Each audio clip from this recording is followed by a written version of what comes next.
He didn't know she had his daughter until a drawing at the cafe revealed everything. Before we get into it, let's make this moment global. Leave a comment in your own language. The morning sun painted golden streaks across the polished marble floor of Morrison's Café as Daniel Matthews pushed through the heavy glass doors. At 35, he carried himself with the quiet confidence of a man who had built an empire from blueprints and determination. His tailored navy suit fit perfectly across broad shoulders, and his dark hair showed just enough silver at the temples to suggest wisdom beyond his years. As the founder of Matthews Architecture, Daniel had designed some of Chicago's most prestigious buildings, but today he looked tired, the kind of exhaustion that comes from too many late nights spent alone in a penthouse apartment overlooking the city he had helped reshape. The cafe buzzed with the familiar rhythm of a Tuesday morning rush. Business executives clutched their phones while baristas called out increasingly complicated coffee orders. Daniel approached the marble counter, his mind already shifting to the presentation waiting in his Italian leather briefcase.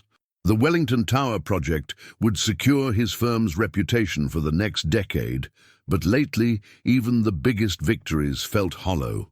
Success without someone to share it with was just another form of loneliness, dressed up in expensive suits and corner offices. He ordered his usual, black coffee, extra shot, and found a corner table near the large windows overlooking Michigan Avenue. The autumn leaves drifted past the glass like golden confetti, and Daniel found himself thinking about time, about the paths not taken, about the dreams he'd abandoned in pursuit of architectural greatness. At 35, he had everything he'd thought he wanted: wealth, respect, a firm that bore his name. So why did he feel so empty? Mucho do diseño bonito. The sweet voice cut through the ambient noise like a church bell on Sunday morning. Daniel looked up, startled by the Portuguese endearment. A little girl with curly auburn hair and enormous green eyes was standing beside his table, clutching a piece of construction paper covered in careful crayon marks. She couldn't have been more than 6 years old, wearing a yellow sundress dotted with tiny white daisies and scuffed sneakers that had clearly seen many playground adventures. Her smile was radiant, the kind that could melt the hardest heart and make strangers remember what pure joy looked like. "I'm sorry, sweetheart. I think you have me confused with someone else," Daniel said gently, his business-trained voice instinctively softening around children the way it always had. Something about kids brought out a tenderness he rarely showed in boardrooms. "No, no," she insisted, bouncing on her toes with the uncontainable energy of childhood.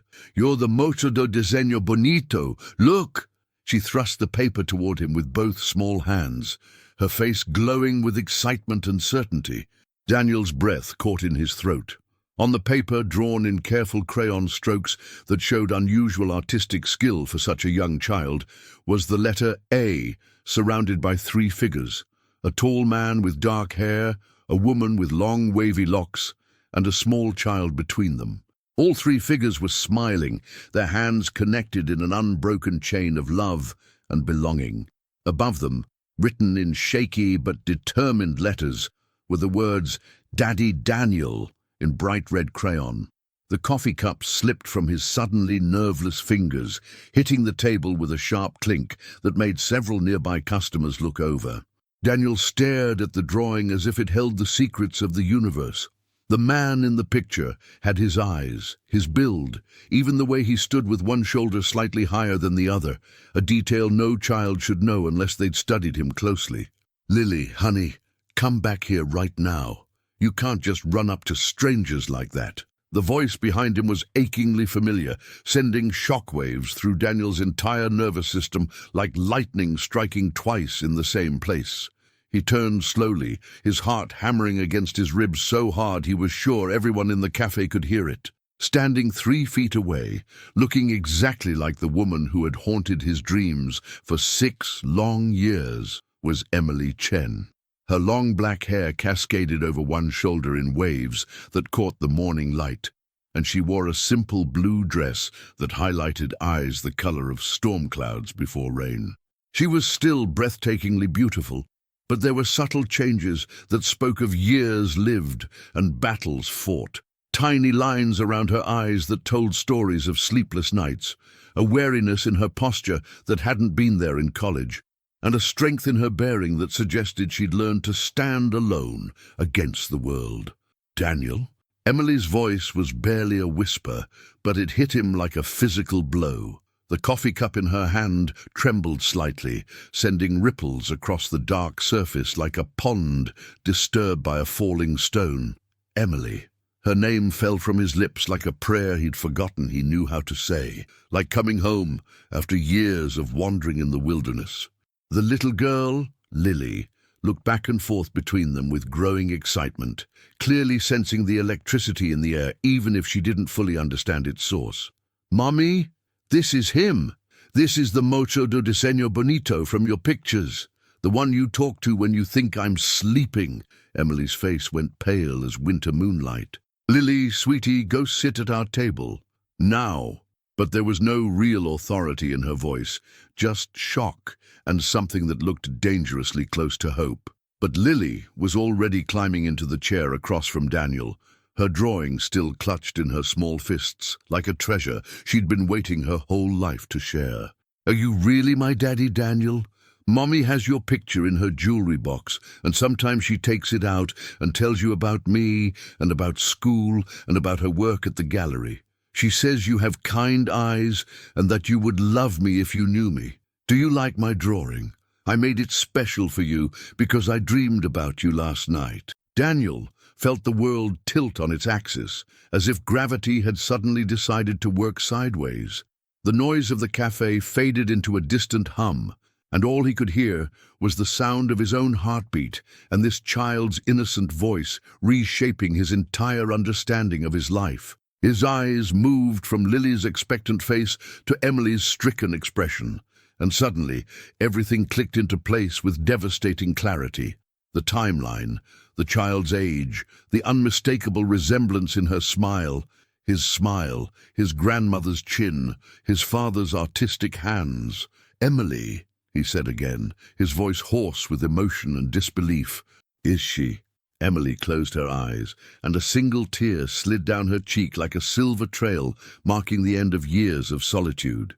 When she opened them again, Daniel saw everything he'd been missing written in their stormy depths. Years of pain, struggle, hope, disappointment, and fierce protective love that burned like a flame that had never been extinguished. "Yes," she whispered, the word barely audible but containing the weight of 6 years of secrets. "She's yours." The simple admission hung in the air between them, like a bridge across an impossible chasm, connecting past and present, dreams and reality, loss and the terrifying possibility of redemption.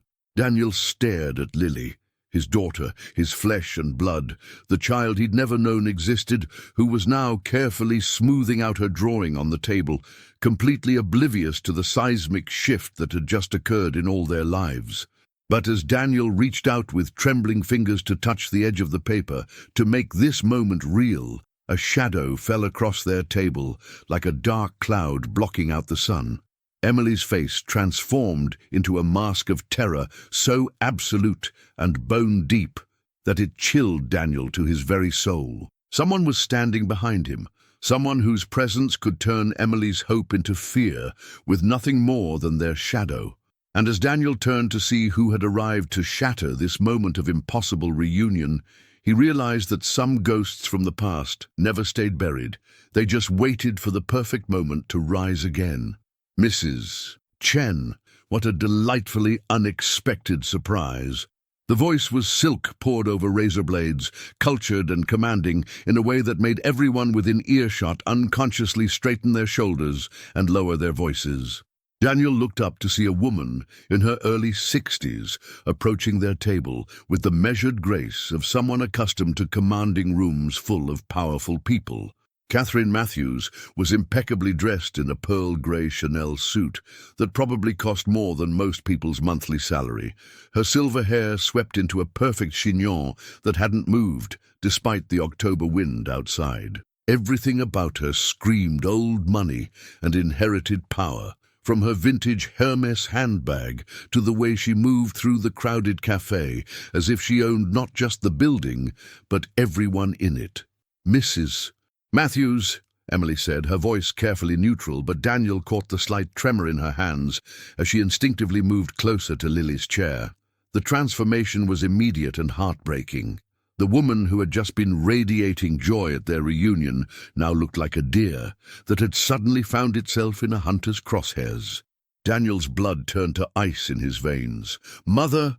The word came out sharper than he'd intended, carrying 6 years of accumulated questions and a growing suspicion that he wasn't going to like the answers. Catherine Matthews smiled, but the expression never reached her pale blue eyes, eyes that Daniel had inherited, but that looked cold as Arctic ice in his mother's face. "Hello, darling.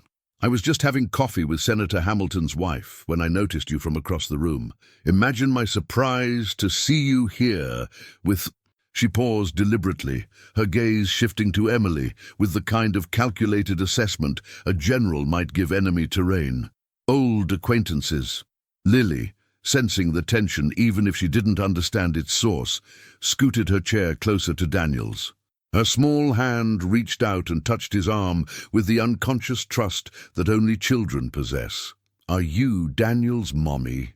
she asked with the innocent directness that makes adults squirm and tells truths they'd rather keep hidden.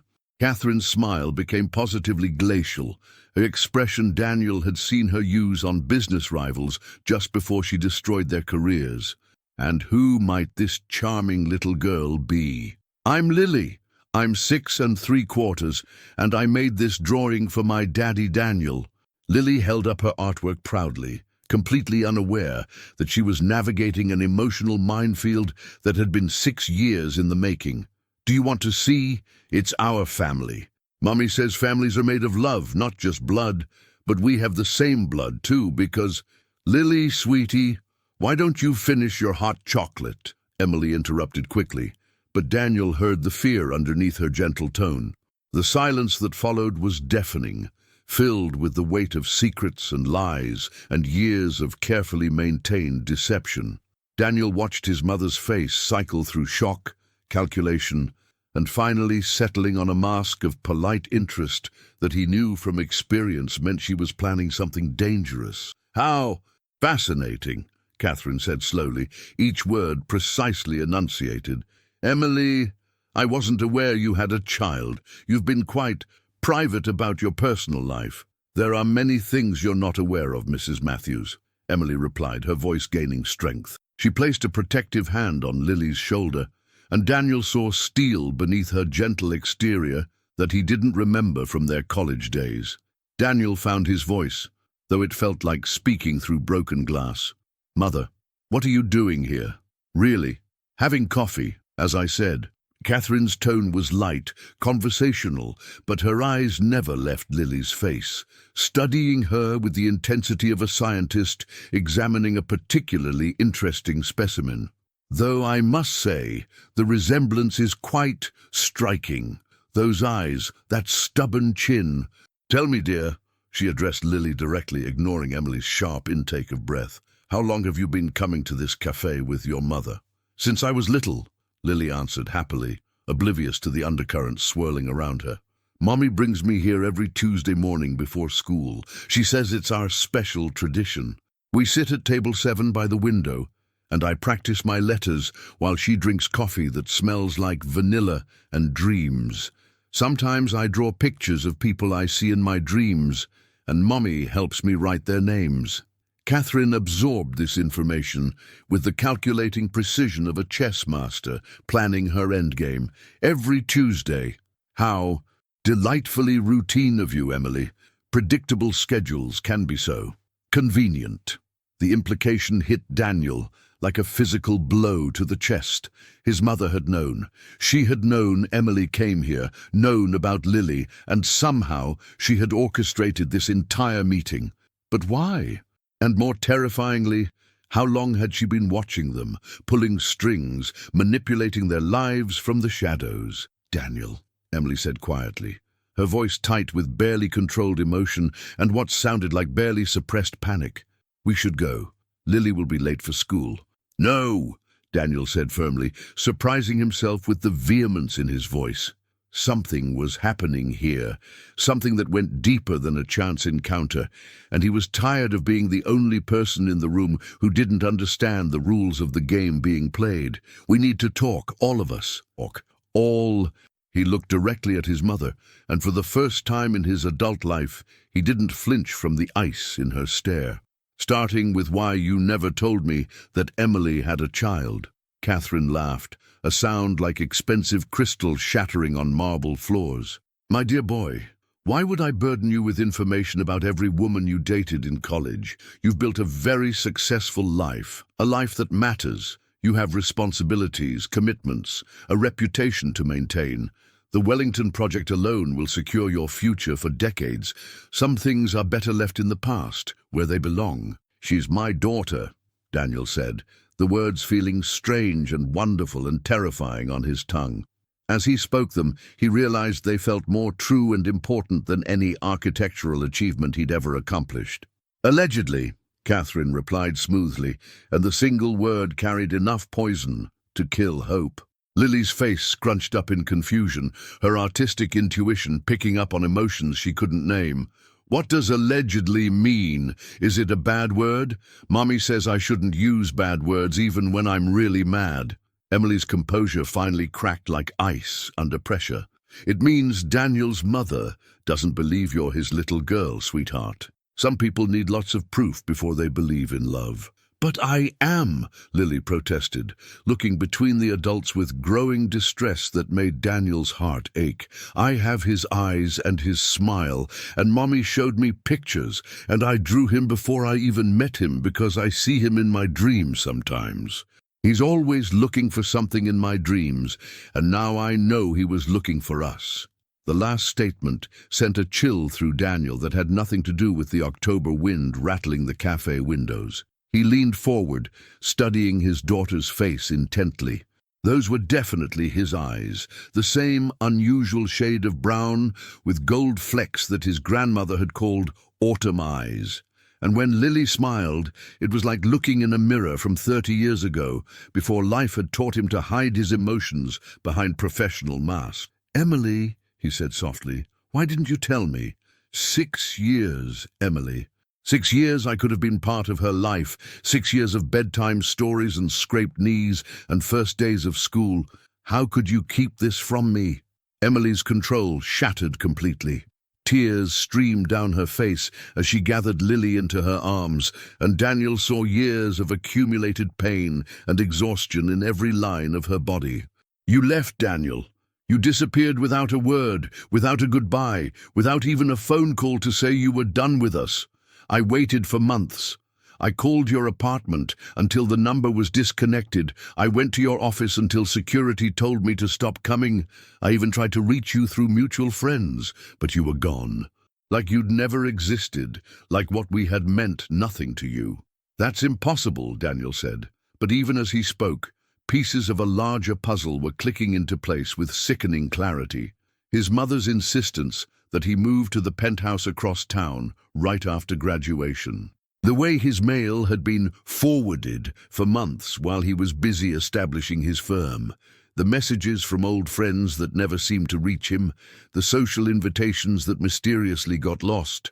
The way his mother had gradually isolated him from everyone who had known him before his success. Catherine Matthews remained perfectly composed throughout Emily's emotional outburst, but Daniel caught something in her expression, a flicker of satisfaction, of a job well done, that made his stomach turn with nausea and growing rage. "Mother," he said slowly, his voice dropping to the deadly quiet tone he used when firing incompetent employees, "what did you do?"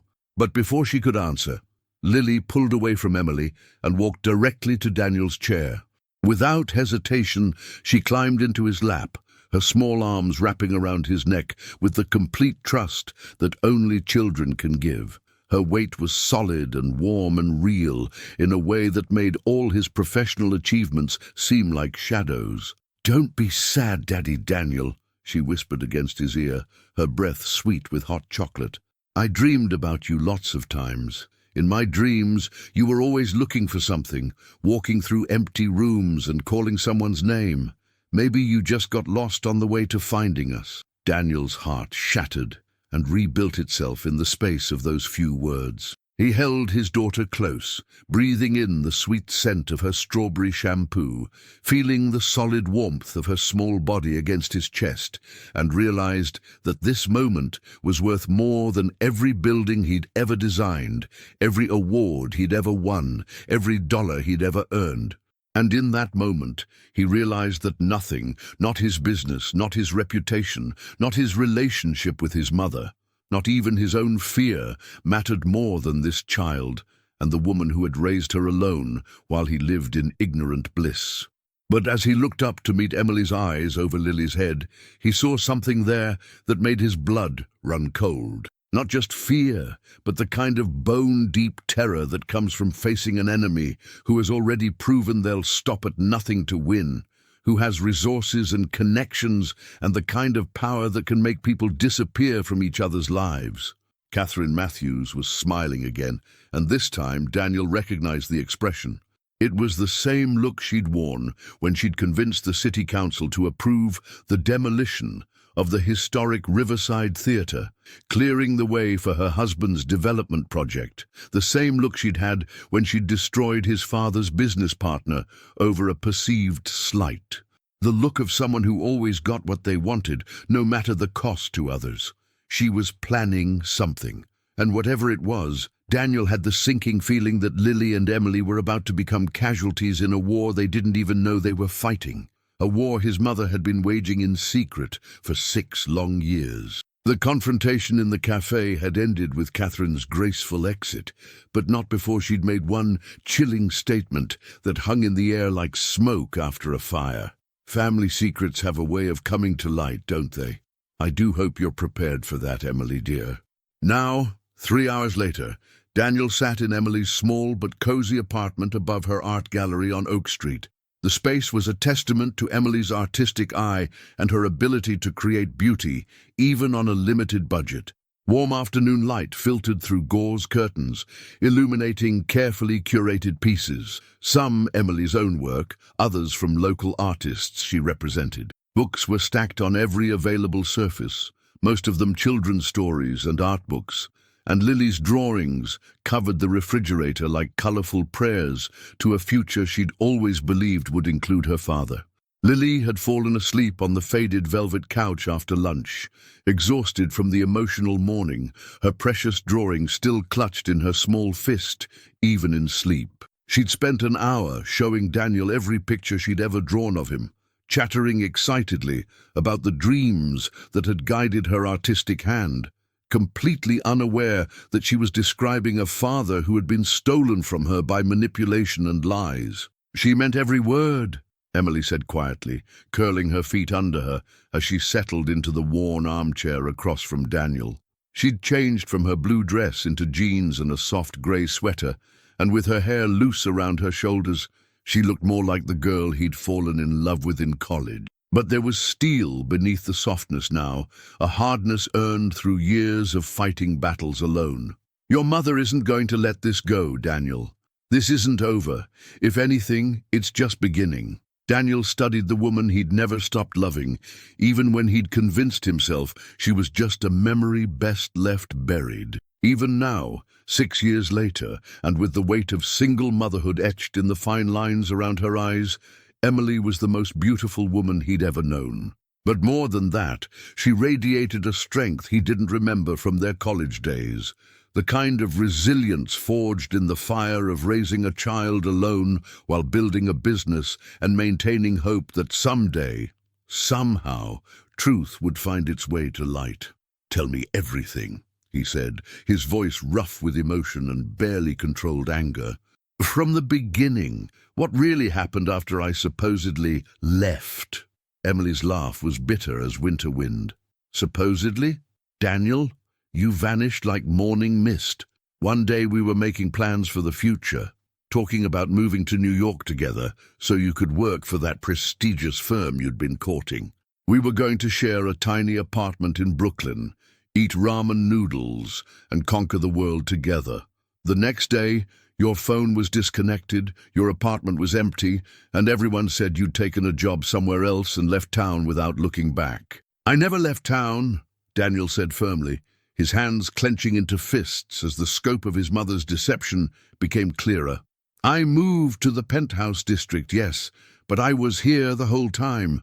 My mother said she'd handle forwarding my mail and messages while I focused on launching the firm. She said it was important not to have distractions during those crucial first months, that success required sacrifice and single-minded focus. The implication hung heavy between them like a storm cloud ready to break. Emily closed her eyes, processing the magnitude of Catherine Matthews' manipulation, the surgical precision with which she'd excised Emily from her son's life. I found out I was pregnant 2 weeks after you disappeared, Emily continued, her voice growing stronger with each word, as if telling the story was helping her reclaim it. I was scared, alone, and broke. My parents had disowned me for dating outside their expectations, remember? I had no family support, no money, and no way to reach the father of my child.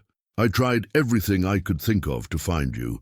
Hired a private investigator with money I didn't have, called every architectural firm in 3 states, even went to your old college friends hoping someone had heard from you. But it was like you'd been erased from existence.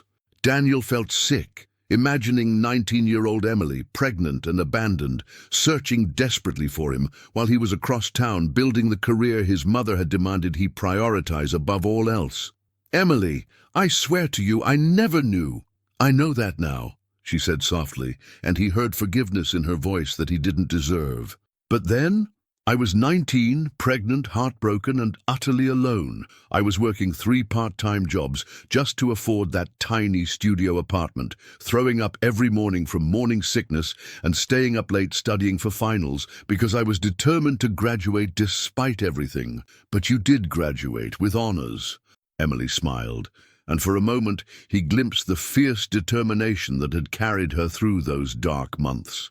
Lily motivated me even before she was born. I knew I had to be strong for her, had to build a life that would be enough for both of us. And then, your mother came to see me.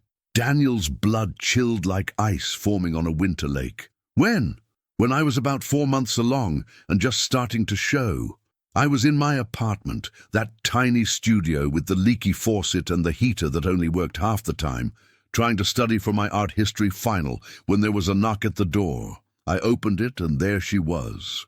Catherine Matthews, looking like she'd stepped out of a magazine, standing in my shabby hallway with an offer that would change everything. What kind of offer? Emily got up and walked to the window, her back to him, and Daniel could see the tension in her shoulders as she relived that moment. $100,000 to disappear, to move to another city, change my name if necessary, and never contact you or your family again. She said you didn't want the baby, that you were embarrassed by our college indiscretion, and had specifically asked her to handle the situation with discretion and finality. Daniel felt like he might be sick. Emily, I swear to you, I never said that. I never even knew. I know that now, she repeated, her reflection in the window showing him the pain she'd carried for 6 years. But then, I was 19, pregnant and heartbroken. The man I loved had apparently abandoned me without a word, and his mother was standing in my living room telling me I was an unwanted complication in your brilliant future. But you didn't take the money.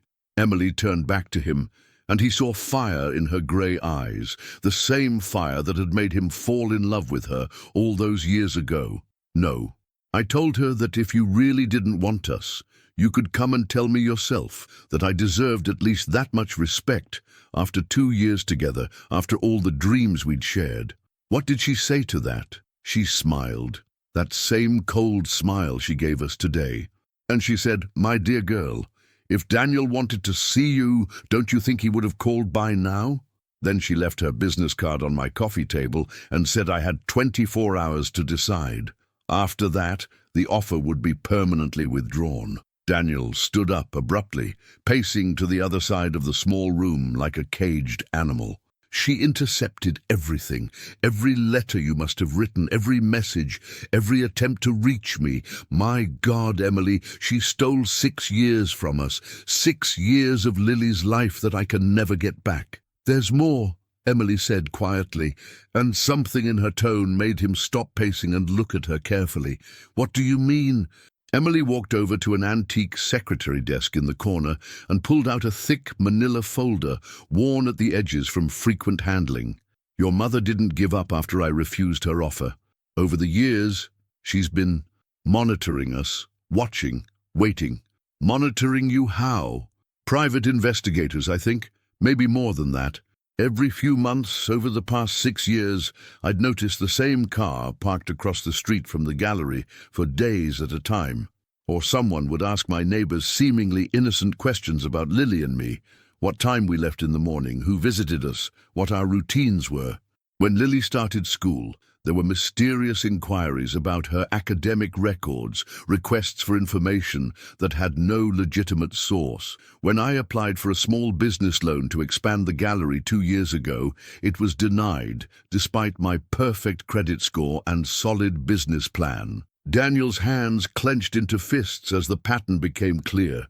She's been systematically sabotaging your life. Not sabotaging exactly, more like managing it, controlling it, making sure we stayed in our place, stayed visible enough for her to keep tabs on, but never successful enough to become a real threat to your reputation or her control over you.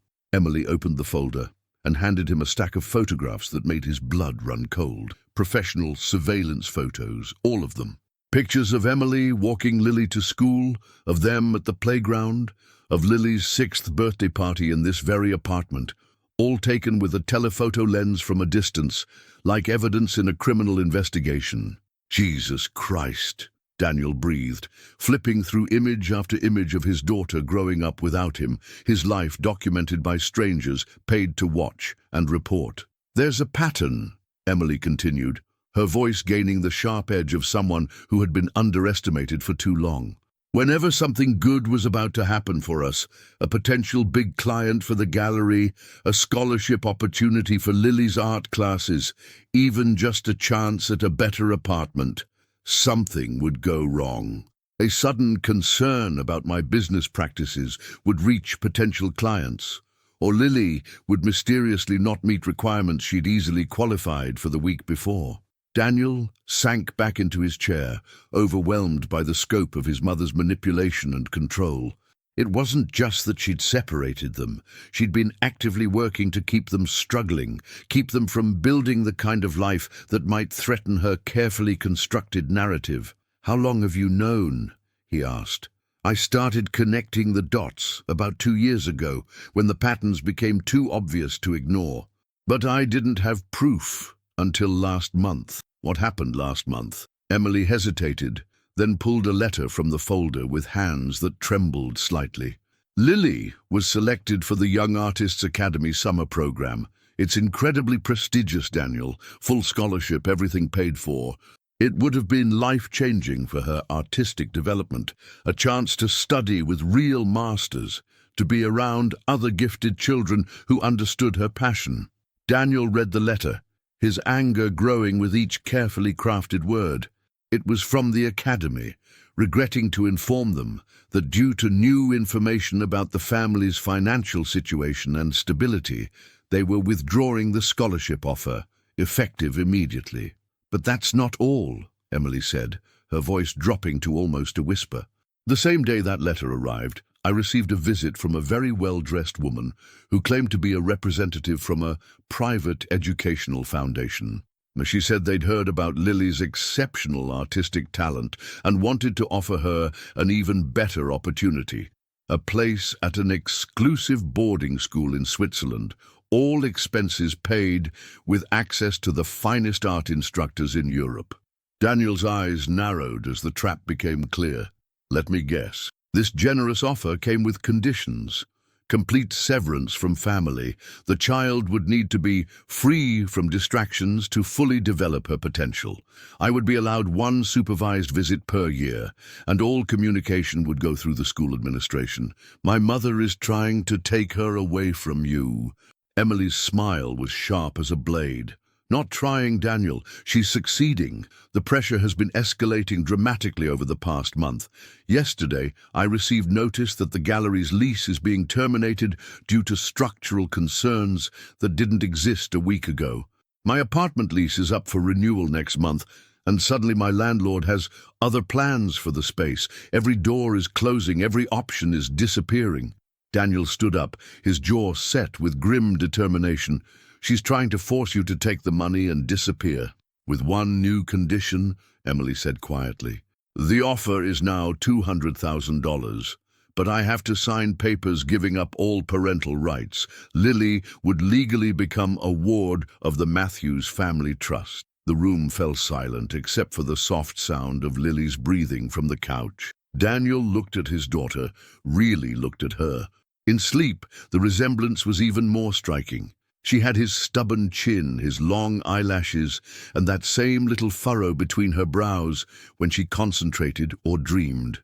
"Over my dead body," he said finally, and Emily heard steel in his voice that made her believe, for the first time in years, that they might actually have a chance. "I was hoping you'd say that," she said, walking over to another folder, this one much thicker and held together with rubber bands. "Because your mother has made one critical miscalculation." "What's that?" Emily's smile turned predatory, and Daniel realized that the scared 19-year-old girl Catherine Matthews had tried to intimidate was long gone. In her place stood a woman who had spent 6 years being underestimated and was ready to use that to her advantage. She assumed I spent the last 6 years just surviving, just scraping by and staying grateful for whatever scraps fell from her table. But I didn't. I've been preparing for this day, Daniel. Building a case, documenting everything, gathering evidence. Evidence of what? Emily's smile turned sharp, and Daniel realized he was seeing the woman she'd become, someone who had learned to fight back. Evidence that your mother has been committing very serious crimes for 6 years. Mail fraud, harassment, intimidation, interference with business operations, and possibly much worse. And when I'm done with her, Catherine Matthews is going to discover that some fights are worth having, and this one is going to cost her everything she holds dear. No, but as Emily spoke, neither of them noticed the black sedan that had been parked across the street for the past 2 hours, or the telephoto lens pointed directly at the apartment window, or the fact that Catherine Matthews had never been one to leave anything to chance. The war she had been fighting in shadows was about to explode into the light, and none of them were prepared for just how far she was willing to go to win. Daniel stared at the evidence spread across Emily's coffee table, like pieces of a puzzle that painted a picture of systematic psychological warfare. Bank statements showing mysterious cash deposits into accounts belonging to Emily's former clients, withdrawal notices, legal documents that made no sense. It was a masterclass in how to destroy someone's life from the shadows. "My God, Emily," he breathed, picking up a letter from the Illinois State Attorney's office. "She's been building a case against you. Fraud, tax evasion, child endangerment, none of this is real, but on paper, I look like an unfit mother who's been stealing from clients and putting my child at risk," Emily finished, her voice steady despite the tears threatening to spill. "Your mother is very thorough. She's been creating this false narrative for 2 years, ever since Lily started showing real artistic talent that people began to notice." Daniel's phone buzzed with a text message. His blood ran cold as he read it. "Emergency board meeting. Wellington Tower investors concerned about recent developments. 3 p.m. today. Don't be late." "Mother, she's moving faster than I expected," he muttered, showing Emily the message. Before Emily could respond, there was a sharp knock at the door. Through the peephole, she saw 2 men in expensive suits, their faces serious and official. "Ms. Chen," Illinois Department of Children and Family Services. We need to speak with you regarding Lily Chen. Emily's knees nearly gave out. Daniel caught her arm, his face grim. Don't answer it, he whispered. I have to, Emily whispered back. If I don't, they'll think I'm hiding something. She opened the door with trembling hands. The older man, his badge identifying him as Agent Morrison, looked uncomfortable. Ms. Chen, we've received concerning reports about the welfare of your daughter. We need to conduct an immediate assessment. What kind of reports? Daniel stepped forward, his architect's command presence filling the doorway. Agent Morrison consulted his tablet. Anonymous tips regarding financial instability, questionable business practices, and concerns about the child's safety. We also understand there's been some confusion about paternity recently. Emily's heart sank. Somehow, Catherine had even turned yesterday's cafe encounter into evidence against her. There's no confusion, Daniel said firmly. I'm Lily's father, and I can verify that this child is in no danger whatsoever. The younger agent, barely out of college, looked skeptical. Sir, according to our records, you've had no previous contact with this child. In fact, there's no legal documentation establishing paternity. That raises red flags about sudden involvement. Lily stirred on the couch, her sleepy voice cutting through the tension like a knife. Mommy, who are the serious men? Emily rushed to her daughter's side. They're just visitors, sweetheart. Go play in your room for a bit, okay? But Lily's artist's intuition was already picking up on the danger.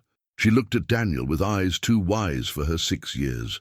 Are they here because of the mean lady from the cafe? Agent Morrison's eyebrows rose. Mean lady? Daniel's mommy, Lily said matter-of-factly. She made mommy scared, but it's okay because Daddy Daniel is going to protect us now. The two agents exchanged glances. Ms. Chen, we're going to need to conduct a full interview with both you and the child today. Daniel's phone rang. His assistant's voice was panicked. Mr. Matthews, the Wellington investors are threatening to pull out. Your mother called an emergency meeting and she's telling people there are serious questions about your judgment and personal life. You need to get here now. The trap was closing from all sides. Catherine Matthews had orchestrated this perfectly, forced Daniel to choose between saving his business empire and protecting Emily and Lily. She knew her son well enough to gamble that his sense of responsibility would make him choose the safe path, the path that led away from complications and back to her control. I have to go, Daniel said, his voice torn. Emily, go, she said quietly, but he could see the devastation in her eyes. I understand. No, you don't. Daniel turned to the agents. Gentlemen, I'm going to ask you to delay this interview for 24 hours. I'm calling my attorney right now, and we'll have proper representation. Sir, that's exactly how this works. Daniel cut him off, his voice carrying the authority of someone accustomed to billion-dollar negotiations. Unless you have a warrant, this interview happens on our terms, not yours. Agent Morrison looked uncomfortable, but nodded. 24 hours, Ms. Chen. We'll be in touch.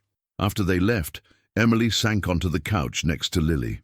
Daniel, you should go to your meeting. This is your life's work. My life's work means nothing without the two of you, he said. But Emily could see the conflict in his eyes. Everything he'd built, everything he'd sacrificed for, was hanging in the balance. His phone buzzed again. This time it was a call from his mother. Daniel, darling, where are you? The investors are getting nervous. Someone started a rumor that you're involved in some sort of scandal. We need to address this immediately. What kind of rumor, Mother? Catherine's sigh was perfectly calculated. Something about a secret child, questions about your judgment, concerns about stability. You know how quickly these things spread in our circles. But don't worry, I can fix this. Just come to the office and let me handle everything. Daniel looked at Emily and Lily, then at the evidence scattered across the table. Mother, did you call DCFS on Emily? A pause. Then, Daniel, you're clearly under a great deal of stress. These accusations you're making, did you call them? I reported my concerns about a child potentially being in an unsafe environment, as any responsible citizen should. The line went dead. Daniel stared at his phone, finally understanding the full scope of his mother's ruthlessness. "She's going to destroy everything," Emily whispered. "Let her try," Daniel said, his voice harder than steel. "Emily, pack whatever you and Lily need for a few days. We're getting out of here. Running won't solve anything. We're not running, we're regrouping, and then we're going to war." But as they began gathering Lily's things, none of them noticed the small listening device that had been planted in Emily's purse during the cafe encounter, or the fact that Catherine Matthews was already 3 steps ahead of every move they thought they were making in secret. The next 24 hours would determine everything: Daniel's business empire, Emily and Lily's future, and whether love could truly conquer the kind of calculated evil that Catherine Matthews had spent 6 years perfecting. The Ritz-Carlton suite Daniel had booked overlooked Lake Michigan, its floor-to-ceiling windows offering a view that usually calmed his mind during stressful negotiations. But nothing about this situation was usual. Emily sat on the ivory leather sofa, holding a sleeping Lily, while Daniel paced the room like a caged panther, his phone pressed to his ear. "What do you mean the Wellington investors pulled out?" Daniel's voice was dangerously quiet. "Marcus, I had their signed commitment letters yesterday." His business partner's voice was strained through the speaker. "Daniel, someone sent them a package, photos, financial documents, allegations about your personal life. They're saying you've been hiding a child, that there are questions about fraud, that you're not the stable businessman they thought they were investing with." Emily closed her eyes. Even from here, she could see the scope of Catherine's plan. Destroy Emily's reputation to get custody of Lily, destroy Daniel's business to bring him back under her control, and eliminate any possibility of them building a life together. "There's more," Marcus continued. "The State Architecture Board received a complaint about your professional conduct. Someone's claiming you've been using company resources for personal matters, that you've been involved in covering up financial irregularities." Daniel's face went white. A professional conduct hearing could end his career entirely. Lily stirred in Emily's arms, her small voice cutting through the tension. "Daddy Daniel, why are you upset?" Daniel immediately softened his voice, kneeling beside the couch. "Just some work problems, sweetheart.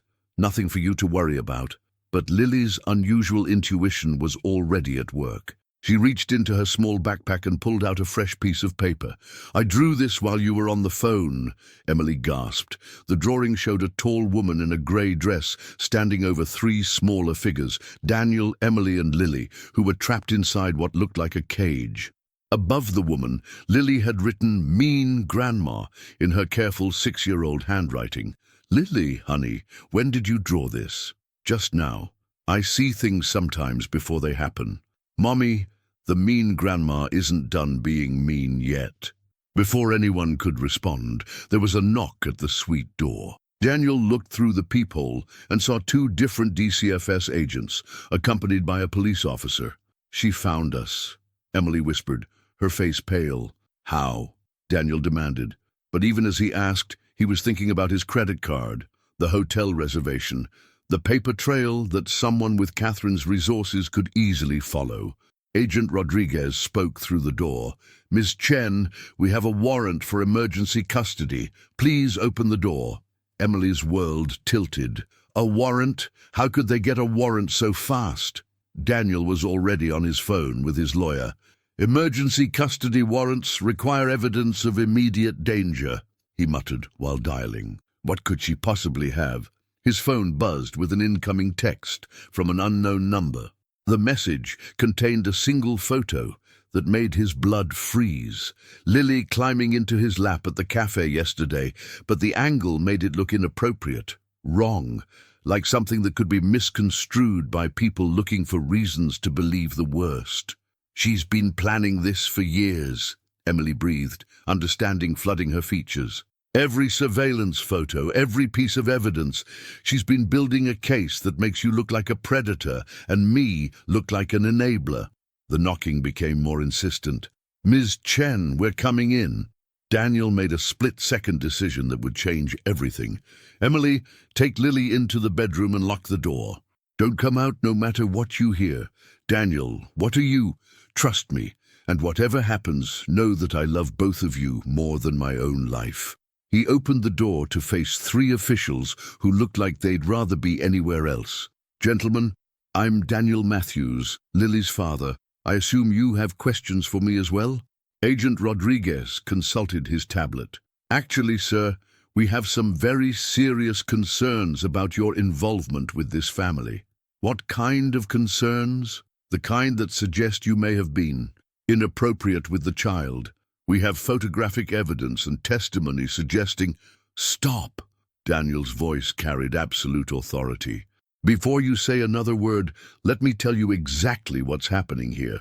He pulled out his phone and called a number he hadn't used in 3 years. Dad?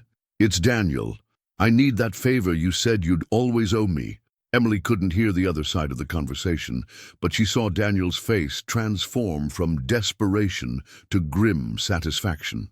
Judge Harrison is a family friend, Daniel explained to the agents. He's also the judge who signed your warrant, and he's very interested in how you obtained evidence that was clearly gathered through illegal surveillance. Agent Rodriguez shifted uncomfortably. Sir, our sources are confidential. Not when they involve felony stalking and harassment. Daniel cut him off. Judge Harrison is reviewing the warrant as we speak. In fact, he's very curious about who convinced him to sign it and what evidence they provided. Daniel's phone rang again. This time it was Judge Harrison himself. Daniel, I owe your father my career, so I'm going to tell you something I probably shouldn't. The woman who brought me this evidence, she also brought me a very generous donation to my re-election campaign, and she made some very specific promises about future support if I helped her with this family matter. Are you saying the warrant was obtained through bribery? I'm saying the warrant is being vacated immediately, and there's going to be a full investigation into how this case was brought to my attention. The DCFS agents looked at each other nervously. Agent Rodriguez cleared his throat. Mr. Matthews, it appears there may have been some irregularities in how this case was presented to us. You think? Daniel's voice was ice cold. Gentlemen, you've been played, used as weapons in a family dispute by someone who has the resources and connections to manipulate the system for personal gain. But even as he spoke, Daniel realized this was just the beginning. Catherine Matthews wouldn't give up because one judge had grown a conscience. If anything, this setback would make her more desperate, more dangerous. His phone buzzed with a new message from his mother. You've forced my hand, darling. Some sacrifices are necessary for the greater good. Check the news. Daniel's blood turned to ice as he opened his news app. The headline made him stagger. Prominent architect linked to child custody scandal. Questions raised about business partner's suicide 3 years ago. Emily emerged from the bedroom as the officials left, Lily still in her arms. Daniel, what is it? He couldn't speak. The article was a masterpiece of character assassination, linking his business success to his former partner's death, suggesting financial improprieties, raising questions about his relationship with Emily and Lily, and painting him as a man who would stop at nothing to get what he wanted. The worst part was how carefully it was crafted. Every fact was technically true, but presented in the most damaging possible light. His partner had died by suicide, but the article implied Daniel had driven him to it. He had helped Emily financially in the past few days, but the article made it sound like he was paying for access to a child. She's going to destroy us, Emily whispered, reading over his shoulder. No, Daniel said, his voice carrying a certainty that surprised them both. She just made her fatal mistake. What do you mean? Daniel smiled, and Emily saw something in his expression that reminded her why she'd fallen in love with him in the first place. Not just his gentleness, but his absolute refusal to surrender. When it mattered, she brought my father's death into this, and that's the one thing she should never have done. But as Daniel began making phone calls, none of them realized that Catherine Matthews had one final card to play, something so devastating that even her own son might not forgive her for using it. The war she'd been fighting in shadows was about to explode into the light, and the cost was going to be higher than any of them could imagine. The Matthews family estate loomed against the grey November sky, like something from a Gothic novel, all stone turrets and leaded windows that seemed to watch Daniel's approach with malevolent interest. He hadn't been back to his childhood home in 2 years, but tonight felt like a return to the scene of a crime that had been committed against his entire adult life. Emily sat beside him in the car, Lily sleeping peacefully in the back seat, clutching a new drawing she'd made during their drive. "You don't have to do this," Emily said softly. "We could disappear, start over somewhere else, and spend the rest of our lives looking over our shoulders." Daniel shook his head. "No, this ends tonight." The past 72 hours had been a whirlwind of revelations that had rewritten everything Daniel thought he knew about his family. His attorney had uncovered financial records showing Catherine had been systematically siphoning money from Daniel's business to fund her surveillance operation. His father's old business partner, the one mentioned in the scandalous news article, hadn't committed suicide because of Daniel. He'd discovered Catherine's involvement in a massive insurance fraud scheme and threatened to expose her. His death hadn't been suicide at all. The police found his real suicide note, Daniel had told Emily that morning, his voice hollow with shock. "Hidden in my mother's safe deposit box, along with forged documents, bribery receipts, and photos of every person she's ever had followed, threatened, or destroyed. She's been committing felonies for decades." But the most devastating discovery had been a box of letters, hundreds of them. Love letters Emily had written to Daniel during her pregnancy, birthday cards she'd sent every year for Lily, Christmas wishes, updates about their daughter's first steps, first words, first day of school. All intercepted, all hidden, all proof that Catherine Matthews had stolen not just 6 years of their lives, but every moment of connection they might have shared. Now, as they approached the estate, Daniel felt the weight of 35 years of manipulation pressing down on him like a physical force. How many other lives had his mother destroyed? How many other families had she torn apart in her quest for control? The front door opened before they reached it. Catherine Matthews stood silhouetted against the warm light of the foyer, dressed in an elegant black dress that made her look like she was attending a funeral. "I wondered when you'd come," she said, her voice carrying its usual cultured calm, "though I must say bringing the child was unwise." "Her name is Lily," Daniel said, his voice deadly quiet. "And she's your granddaughter."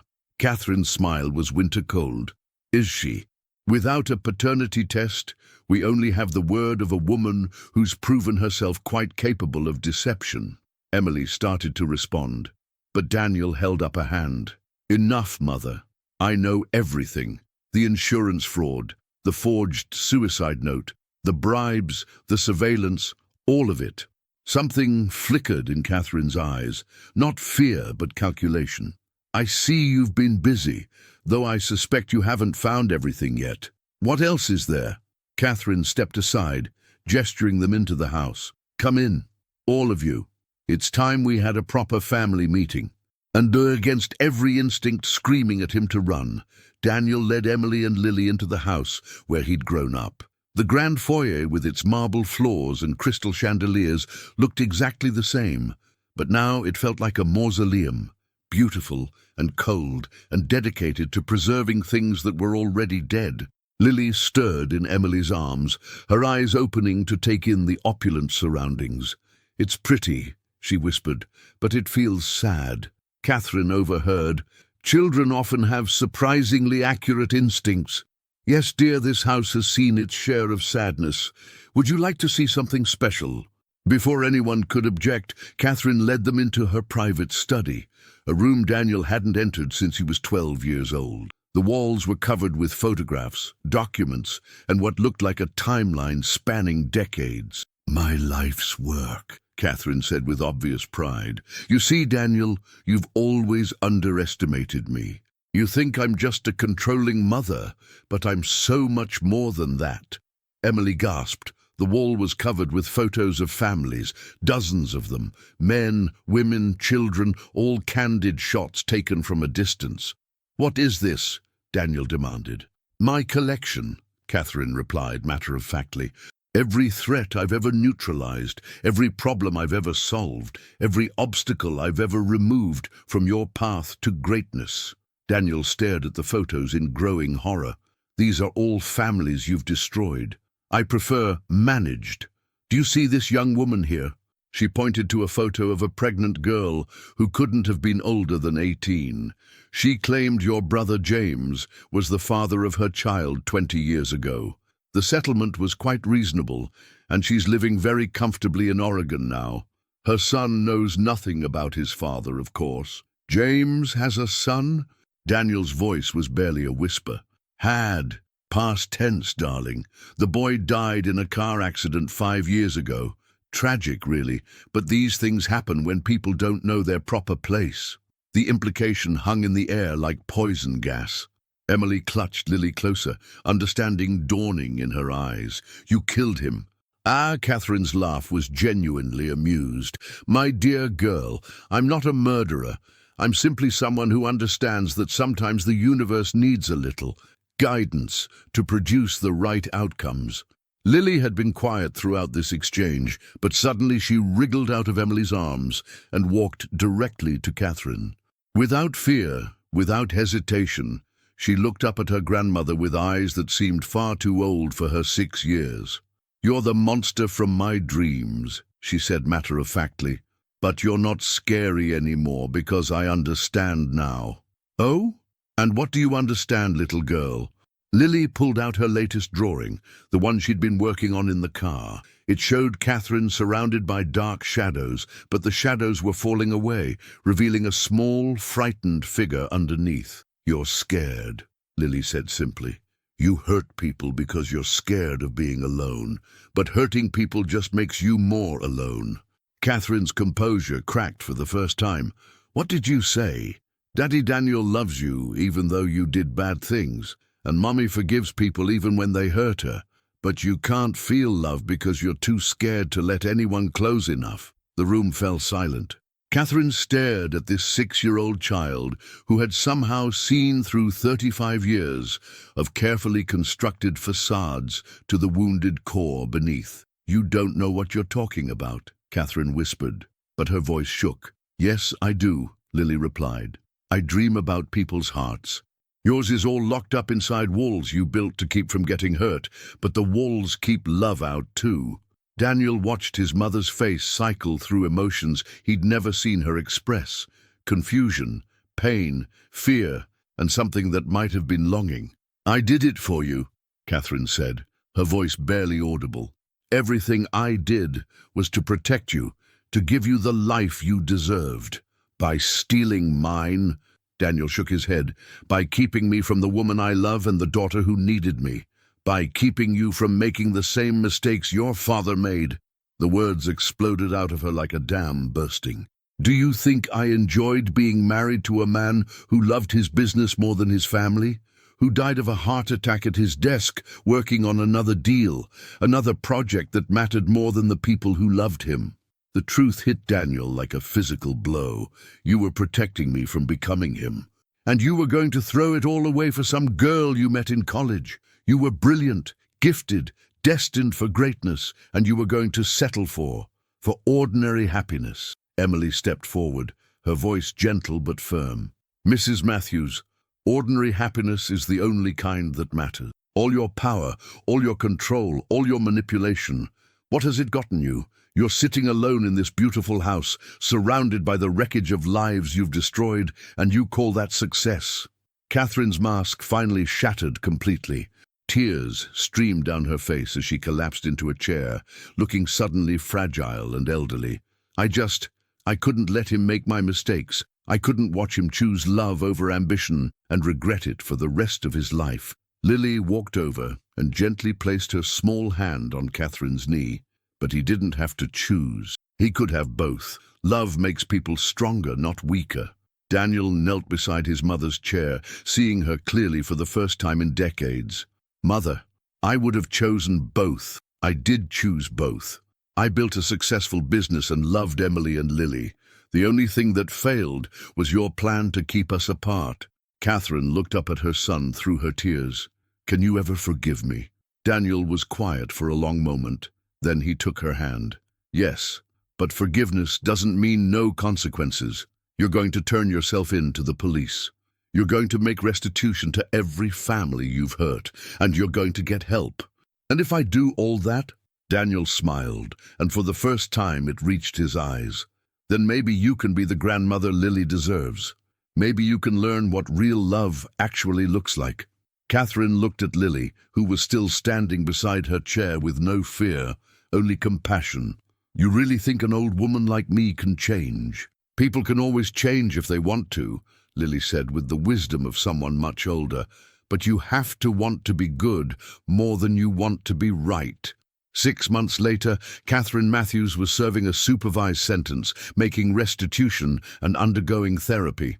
Daniel and Emily were married in a small ceremony at the Botanical Gardens, with Lily as their flower girl, wearing a yellow dress covered with daisies and carrying a bouquet of drawings instead of flowers. The Matthews architecture firm had not only survived the scandal but thrived, with Daniel's reputation for integrity actually enhanced by his willingness to face the truth about his family's past. Emily's gallery had reopened in a better location, funded by legitimate investors who believed in her vision.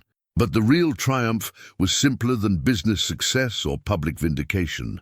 It was Daniel reading bedtime stories to Lily every night, Emily watching her husband and daughter build pillow forts in their living room, and the knowledge that love, real love, patient love, love that forgives and rebuilds and chooses hope over fear, had won after all.